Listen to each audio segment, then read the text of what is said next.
Bienvenidos a nuestro podcast La Biblia en un año, día 88. ¿Cómo llegar a ser sabio? Oprah Winfrey recomienda y sigue tus instintos. Allí es donde la verdadera sabiduría se manifiesta. En otras palabras, la sabiduría viene de adentro y es un tipo de intuición. Considerando que somos creados a la imagen de Dios, hay algo de verdad en tal definición. No obstante, como veremos los pasajes en el día de hoy, la verdadera sabiduría procede de Dios y se adquiere de forma suprema a través de la relación que tengas con Él. El conocimiento es horizontal, pero la sabiduría es vertical, procede de lo alto. Crecerás en sabiduría al aprender, reflexionar y vivir en relación con Dios. Todos necesitamos sabiduría desesperadamente. En el Antiguo Testamento hay varios libros de sabiduría como Proverbios, Job, Eclesiastés y Cantares. Además, esparcidos a lo largo de la Biblia hay diversos escritos que podrían ampliamente ser descritos como literatura de sabiduría, pues abordan áreas tan variadas como el poder de la lengua, las bendiciones de la fidelidad, los peligros del adulterio, los riesgos de beber en exceso, las iniquidades de la vida y las inequidades, los sufrimientos de los justos, las cualidades del liderazgo y el arte de la crianza. La sabiduría es como una especie de sentido común, santificado que conduce hacia una mayor autocomprensión. Te da la capacidad de enfrentarte a la vida dirigiendo y controlando sus desafíos y retos. Es la clase de legado que los buenos padres quieren dejar a sus hijos. En última instancia, la sabiduría se encuentra en Jesucristo, quien es la sabiduría de Dios. Eso lo pueden encontrar en 1 Corintios 1, 24. Vamos a leer juntos Proverbios 8 del 12 al 21. Yo soy la sabiduría y vivo con inteligencia. Pueden encontrarme con el conocimiento y la prudencia. El que respeta al Señor rechaza el mal. Yo detesto el orgullo y la arrogancia, los malos caminos y la boca que dice mentiras. Míos son el consejo y la sensatez. Yo soy la inteligencia y el poder. Por mí reinan los reyes y los gobernantes dictan leyes justas. Por mí dominan los príncipes y los gobernantes ejercen autoridad. Amo a los que me aman y los que me buscan me encontrarán. También tengo riquezas y honor para dar y doy bienestar y prosperidad. Lo que doy es mucho mejor que el oro puro. Mis ganancias son mejores que la plata pura. Voy por el camino correcto, por los caminos donde se hace justicia. Hago prosperar a los que me aman y lleno sus casas de tesoros. Amén. Busca la sabiduría de Dios. La sabiduría es de inmenso valor. Yo doy riquezas y honra y grandes honores y prosperidad. Lo que yo doy es mejor que el oro refinado. Lo que yo ofrezco es mejor que la plata más fina. La sabiduría vale más que toda la riqueza material del mundo, a diferencia de todo lo demás distinto a la riqueza material. La sabiduría dura para siempre. En este pasaje vemos por qué la sabiduría es tan valiosa y cómo podemos buscar a Dios para obtener tal sabiduría. La sabiduría viene de Dios. La sabiduría comienza con una relación con Él. Es para empezar a tener respeto, adquirir una profunda conciencia de Dios, que es el fundamento de toda sabiduría. La sabiduría es pura y bella. El escritor de Proverbios dice: quien teme al Señor aborrece lo malo, y yo aborrezco el orgullo y la arrogancia y la mala conducta y el lenguaje perverso. Por eso voy por el camino de rectitud, por los senderos de justicia. Como señala el apóstol Santiago, esta procede de Dios. La sabiduría desciende del cielo, es ante todo pura y además pacífica, bondadosa, dócil, llena de compasión y de buenos frutos, imparcial y sincera. La sabiduría te ayuda a conducirte bien. La sabiduría es particular, importante para los líderes. Si quieres ser un buen líder, necesitas sabiduría y sentido común. Gracias a mí reinan los reyes y los gobernantes establecen el derecho. Gracias a mí dominan los jefes de Estado y dictan las sentencias de autoridades. La sabiduría está disponible para ti y para mí. Dios promete la sabiduría a todos los que lo buscan. A los que me aman les correspondo, a los que me buscan le doy a conocer. Como señala el apóstol Santiago, si a alguno de ustedes les falta sabiduría, pídansela a Dios y Él se la dará, pues Él es generoso y no menosprecia a nadie. Esta es una oración que puedes hacer y que vas a tener total seguridad de que Dios la va a responder. Oremos juntos. Señor, hoy necesito desesperadamente tu sabiduría. Por favor, dame sabiduría que es pura, pacífica y considerada, sumisa, llena de misericordia y buenos frutos, imparcial y sincera. Acompáñenme a leer Lucas 7 del 36 al 50. Uno de los fariseos invitó a Jesús a comer, así que él fue a la casa del fariseo y ocupó su lugar en la mesa. Había en el pueblo una mujer de mala vida. Cuando se enteró de que Jesús estaba comiendo en la casa del fariseo, le llevó un frasco de alabastro con perfume de aceite. Se colocó detrás de Jesús, llorando a sus pies, empezó a mojarle los pies con sus lágrimas. Los secó con su cabello, los besó y los ungió con el perfume de aceite. Al ver esto, el fariseo se había invitado a Jesús a comer, se dijo a sí mismo: si este hombre fuera un profeta, sabría qué clase de mujer es esta que lo está tocando, sabría que es una pecadora. Entonces Jesús, respondiendo a lo que el fariseo estaba pensando, dijo: Simón, tengo algo que decirte. Simón le dijo: dime, maestro. Jesús le dijo: 2 hombres tenían una deuda con un prestamista. Uno le debía 500 monedas de plata y el otro 50. Ninguno de los dos tenía dinero y no podía pagar la deuda. Así que como no podían pagar, les perdonó la deuda. ¿A cuál de los dos lo amará más? Simón respondió: me imagino que al que más le perdonó. Él le dijo: tienes razón. Jesús miró a la mujer y le dijo a Simón: ¿ves a esta mujer? Vine a tu casa y no me diste agua para lavarme los pies, mientras ella los ha mojado con sus lágrimas y los ha secado con su cabello. Tú no me saludaste de beso, pero desde que llegué ella no ha cesado de besarme los pies. No me diste aceite para arreglarme el cabello, pero ella ungió mis pies con perfume en aceite. Te digo que se puede ver que muchos pecados le han sido perdonados y por eso ahora me demostró mucho amor, pero al que poco se le perdona, poco ama. Entonces Jesús le dijo a la mujer: tus pecados te son perdonados. Los que estaban comiendo con ellos le dijeron a sí mismos: ¿quién es este hombre que se atreve a perdonar pecados? Pero Jesús le dijo a la mujer: tu fe te ha salvado, así que vete en paz. Mira a la gente con ojos sabios. ¿Alguna vez te has juzgado negativamente a alguien basándote solo en su apariencia? Voy a contarles. En el pasaje de hoy vemos a una mujer que tenía un pasado oscuro, que vendía su amor por horas como la prostituta del pueblo, lavando los pies de Jesús con su cabello, besándolos y derramando perfume sobre ellos. La reacción de los fariseos fue natural: murmurar. Si este hombre fuera profeta, sabría quién es la que la está tocando y qué clase de mujer es, o sea, una pecadora. Pero Jesús, lleno de sabiduría y de misericordia, desde su infancia podía ver a través de las apariencias. Vio el hecho de que la mujer expresaba su inmenso amor por él porque sabía cuánto le había perdonado. Tenía un pasado negativo, es cierto, pero ahora tenía un futuro positivo y bendecido. Vemos la sabiduría de Jesús tanto en su inteligencia al tratar a la gente como en la forma en la que escogía enseñar. Contó una parábola sobre un excéntrico gerente bancario. Tenía 2 clientes, uno debía 5,000 libras esterlinas y el otro 50,000. Los perdonó completamente a ambos. Ningún gerente de banco es proclive a obrar de ese modo, pero así es el amor de Jesús. Todos sus pecados son borrados. Recibes perdón total. Cuando mayor sea la deuda, mayor agradecido estarás y mayor será tu amor por Jesús. Esta parábola hizo posible que Simón el fariseo inconscientemente expresara su propia preocupación con seguridad y amabilidad. Jesús indica que Simón no le había dado una bienvenida cálida ni mostrado una gran medida de amor. Por el contrario, el problema de Simón era que no comprendía cuánto necesitaba el perdón. Por otro lado, la mujer amaba tanto a Jesús porque se le había perdonado mucho, estaba dispuesta a arriesgarse, a ser rechazada y a dar de sí misma de forma práctica, emocional y financiera. Lloró tanto que se puso junto a los pies de Jesús y comenzó a bañarlos con lágrimas para secar sus pies. Descubrió su cabello en público, algo que allá se considera vergonzoso. Estaba dominada por sus emociones y no le importaba lo que pensaran las demás. No dejó de besar sus pies de forma profunda y con profunda reverencia. Luego derramó su perfume poco común y costoso, normalmente reservado era para la cabeza. Lo derramó sobre los pies de Jesús. Lo amaba con todo su corazón. Jesús ve su corazón en lugar de su pasado. Le dijo a la mujer: tu fe te ha salvado, vete en paz. Tu amor es un resultado de tu fe. Como escribió el apóstol Pablo: en Cristo Jesús de nada vale estar o no estar circuncidados. Lo que vale es la fe que actúa mediante el amor. Puede que no hayas tenido un buen comienzo en la vida, pero esto no significa que no puedas tener un gran final. Sea cual sea tu vida pasada, con Jesús puedes tener un nuevo comienzo completamente y tener un gran futuro y un hermoso final. No debes andar por la vida consumido por la culpa de relaciones anteriores fracasadas ni por incidentes de tu pasado. En el momento en el que te arrepientes y pones tu fe en Jesús, todos tus pecados son limpiados. Es importante que lo que sabes en tu cabeza lo pases a tu corazón.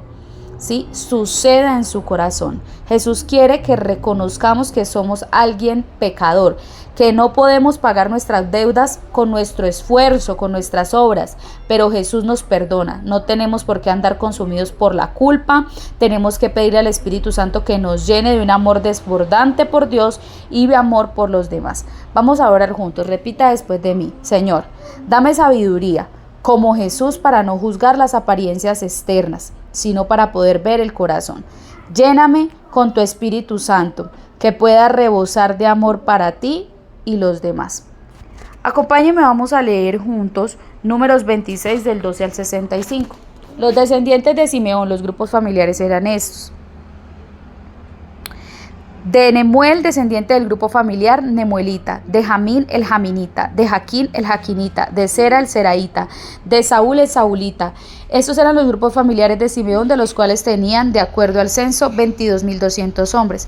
Los descendientes de Gad por grupos familiares eran estos. Sefón, descendiente del grupo familiar sefonita. Hagui, Hagüita. Suni, el sunita. Osni, el osnita. Eri, el erita. Arodi, el arodita. Areli, el arelita. Esos eran los grupos familiares de Gad, los cuales tenían, de acuerdo al censo, 40.500 hombres. Ahora vamos con los hijos de Judá. Y Onán murieron en Canaán. Entonces los descendientes de Judá fueron los grupos familiares por parte de sus hijos Sela, Fares y Zera. De Sela desciende el grupo familiar selaíta, de Fares el faresita, de Zera el zeraíta.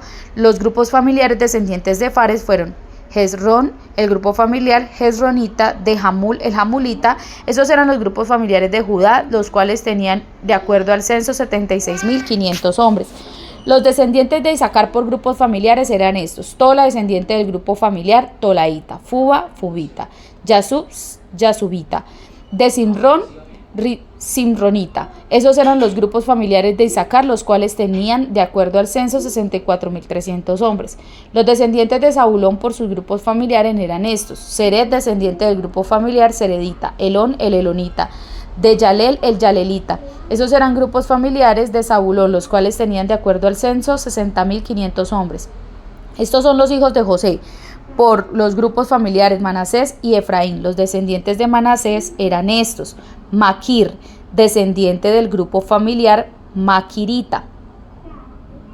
Maquir era el padre de Galaad. De Galaad desciende el Galaadita. Estos eran los descendientes de Galaad.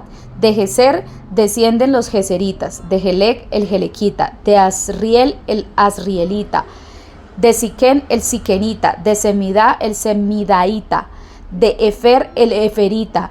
De Zelofejat el hijo de Efer, pero él no tuvo hijos, sino que tuvo hijas. Los nombres de sus hijas eran Mahla, Noa, Jogla, Milca y Tirsa. Esos eran los grupos familiares de Manasés, los cuales tenían, de acuerdo al censo, 52.700. Los descendientes de Efraín por sus grupos familiares eran estos: Sutela, descendiente del grupo familiar Sutelaíta. De Bequer el Bequerita. De Taján el Tajanita. Estos eran los descendientes de Sutela. De Herán, descendiente del grupo familiar Eranita. Estos eran los grupos familiares de Efraín, los cuales tenían, de acuerdo al censo, 32.500 hombres. Todos esos grupos familiares eran descendientes de José. Los descendientes de Benjamín por sus grupos familiares eran estos: de Bela, descendiente del grupo familiar Belaíta. De Asbel, el Asbelita. De Ahirán, el Ahiranita. De Sufán, el Sufanita. De Jufán, el Jufanita. Los hijos de Bela eran Ar y Naamán. De Ar, ascendiente, el Ardita. De Naamán, el Naamanita. Esos eran los grupos familiares de Benjamín, los cuales tenían, de acuerdo al censo, 45.600 hombres. Los descendientes de Dan eran los grupos familiares de Suján. El Sujanita tenía un acuerdo de censo de 64.400 hombres. Los descendientes de Aser por sus grupos familiares eran el Inma, descendiente del grupo familiar Imnaíta. De Isbi, Isbita. De Beria, el Beriaíta. Los descendientes de Beria eran Eber, descendiente del grupo familiar Eberita. De Malquiel, el Maquielita. Y el nombre de la hija de Aser era Sera. Estos eran los grupos familiares de Aser, los cuales tenían un acuerdo al censo de 53.400 hombres. Los descendientes de Neftalí por sus grupos familiares eran Yasel, descendiente del grupo familiar Yaselita. De Juni, el Junita. De Geser, el Geserita. De Silén, el Silenita. Esos eran los grupos familiares de Neftalí, los cuales tenían un acuerdo al censo de 45.400 hombres. El número de israelitas, de acuerdo al censo, fue de 601.730 hombres en total. El Señor le dijo a Moisés: hay que dividir el territorio entre las tribus para que cada una le corresponda su parte, de acuerdo al número de hombres registrados. Y a una tribu grande le asignarás un territorio extenso, y a una tribu pequeña le asignarás un territorio menos extenso, cada uno de acuerdo al número de censados. Sin embargo, la ubicación del territorio de cada uno se asignará por sorteo, que se efectuará con los nombres de las tribus de sus antepasados. El territorio de cada tribu será asignado por sorteo sin importar si la tribu es grande o pequeña. El censo de los levitas. Estos eran los levitas que fueron contados según sus grupos familiares. El de Gersón desciende un grupo familiar, el gersonita. De Coat, el coatita. De Merari, el merarita. Estos eran los grupos familiares de Leví. El libnita, hebronita, majlita, musita y el coreíta. Coat era el padre de Amirán. El nombre de la esposa de Amirán era Jocabet. Había nacido en la tribu de Leví en Egipto, y los hijos que tuvo con Amirán fueron Aarón, Moisés y su hermana Miriam. Nadab, Abiú, Eleazar e Itamar eran hijos de Aarón. Nadab y Abiú murieron cuando ofrecieron un fuego no autorizado ante el Señor. El número de levitas de acuerdo al censo fue 23,000 hombres de un mes de edad en adelante. Esos no fueron censados junto con los demás israelitas, porque ellos no recibirían su parte en el territorio como el resto de los israelitas. Ese fue el resultado del censo de los israelitas que hicieron Moisés y el sacerdote Eleazar. El censo se hizo en las llanuras de Moab, junto al río Jordán, frente a Jericó.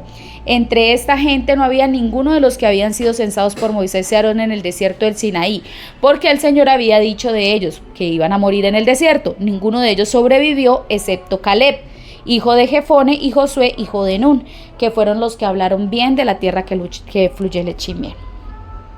Números 27, del 1 al 11. Zelofehad era hijo de Efer. El papá de Efer era Galaad. El papá de Galaad era Maquir. Asimismo, Maquir era hijo de Manasés, cuyo papá era José. Por su parte, Zelofehad tuvo solo hijas. Las 5 eran Magla, Noa, Jogla, Milca y Tirsa, que lo hablamos en el capítulo anterior. Ellas se presentaron ante Moisés, ante el sacerdote Eleazar, ante los jefes y ante toda la comunidad a la entrada de la carpa del encuentro, y expusieron su caso. Nuestro papá murió en el desierto. Él no estaba entre los seguidores de Coré que se juntaron en contra del Señor, sino que él murió por su propio pecado y no tuvo hijos varones. ¿Desaparecerá su grupo familiar el nombre de nuestro papá solo porque no tuvo un hijo varón? Nuestra petición es que se nos asigne una parte del territorio junto a la que se le asigne a los hermanos de nuestro papá. Moisés llevó este caso ante el Señor, y el Señor dijo a Moisés: la petición de las hijas de Zelofehad es justa. Dale su parte de tierra, para que la hereden, y a sus descendientes entre los hermanos de su papá. Dale los que les hubiera correspondido a su papá. Dile también a los israelitas: en caso de que un hombre muera sin tener un hijo varón, se le transferirá su tierra a sus hijas. Y si no tiene ninguna, deberán dársela a sus hermanos. Y si no tiene hermanos, deben dárselos a los hermanos de su papá. Y si su papá no tiene hermano, entonces deben dársela su tierra al pariente más cercano de su tribu, quien la heredará. Ese será el procedimiento legal que deben seguir los israelitas, como el Señor le ordenó a Moisés. Demuestra sabiduría en decisiones prácticas. Moisés muestra una sabiduría muy práctica, dividiendo el tamaño de la tierra según el tamaño del grupo. Lamentablemente nadie era tan sabio como Moisés. Cuando estaban en el desierto se rebelaron y murmuraron contra Dios. Como resultado, Dios aseguró que no entrarían en la tierra prometida, y eso es exactamente lo que ocurrió. Todos esos murieron en el desierto, de quienes se contaban en el desierto de Sinaí, con la excepción de Caleb, el hijo de Jefone, y de Josué, el hijo de Nun. Del resto ninguno de ellos quedó con vida. Como dice una coplilla, Josué, el hijo de Nun, y Caleb, el hijo de Jefone, fueron los únicos dos que lograron entrar a la tierra de leche y miel. Las hijas de Zelofehad también mostraron gran sabiduría. Al ser valientes y al hablar, ellas expusieron sus casos, ellas defendieron los derechos de las mujeres. Si estas mujeres no hubieran hecho esto, los resultados habrían sido muy distintos. Estaban en lo cierto al tener el coraje de hablar. Moisés lidió con una situación con mucha sabiduría. Simplemente no siguió las costumbres de su época. Tenía una mente abierta, tenía la sabiduría de no tomar una decisión precipitada por sus propias fuerzas, por su propio pensamiento o por su propia manera de vivir, ni equiparar automáticamente la voluntad de Dios con las costumbres ancestrales. No obstante, la sabiduría de Moisés yacía en su reconocimiento de que la verdadera sabiduría no venía de los hombres, sino que viene de Dios. Una y otra vez Moisés llevaba ante Dios los problemas y los desafíos de la gente, buscó la ayuda y la guía de Dios, y esto fue lo que lo convirtió en alguien sabio. Nosotros no lo podemos hacer por nuestra propia cuenta, sino que debemos acercarnos a nuestro Dios para que Él nos ayude y nos guíe y podamos actuar de forma sabia. Oremos juntos. Señor, necesito por favor tu sabiduría en todas las decisiones que debo tomar, en mi casa, en mi trabajo, en la vida diaria, decisiones que solamente me incumben a mí. Hoy te pido tu ayuda y tu guía para poder ser sabio. Ayúdame no solo a buscarla dentro de mis propios instintos, sino principalmente a buscar tu sabiduría, esa que viene de lo alto. Ayúdame a seguir el ejemplo de la sabiduría de Jesús, a ser como Él, a pensar como Él, a ser guiado por el Espíritu Santo, quien me da la sabiduría en mi corazón y le habla a mi conciencia. Amén. Pipa añade: es muy fácil juzgar. Recuerdo estar en el metro subterráneo de Londres con mi hija cuando era pequeña y al pasar por el torniquete vi a una joven discutiendo con el inspector y la juzgué, la verdad. Entre tanto había sacado a mi hija fuera del carrito para bajar por las escaleras como es obligatorio hacer. Y la mujer estaba delante de nosotras. Mi hija estaba de pie un escalón más abajo que yo y entonces se cayó. Tenía el carrito, las bolsas en mis manos y no pude atraparla. Para mi horror podría ver que se aproximaba al final de las escaleras y estaba convencida de que mi hija quedaría atrapada por el mecanismo. Habían otras personas alrededor, pero fue solamente aquella joven a la que yo había criticado la que se dio vuelta y corrió y cogió a mi hija. Me la devolvió sana y salva. Me sentí profundamente arrepentida por mi actitud hacia esa mujer y muy agradecida con ella, así como con Dios por su provisión mediante aquella amable extraña. Pueden leer también Lucas 7:36 al 50. Muchas gracias por haberse conectado a este tiempo. Recuerde que este devocional fue escrito por el pastor Nicky Gumbel de la iglesia HTB en Londres y la voz que le dio vida a este podcast es la de Surizada González. Que Dios les bendiga.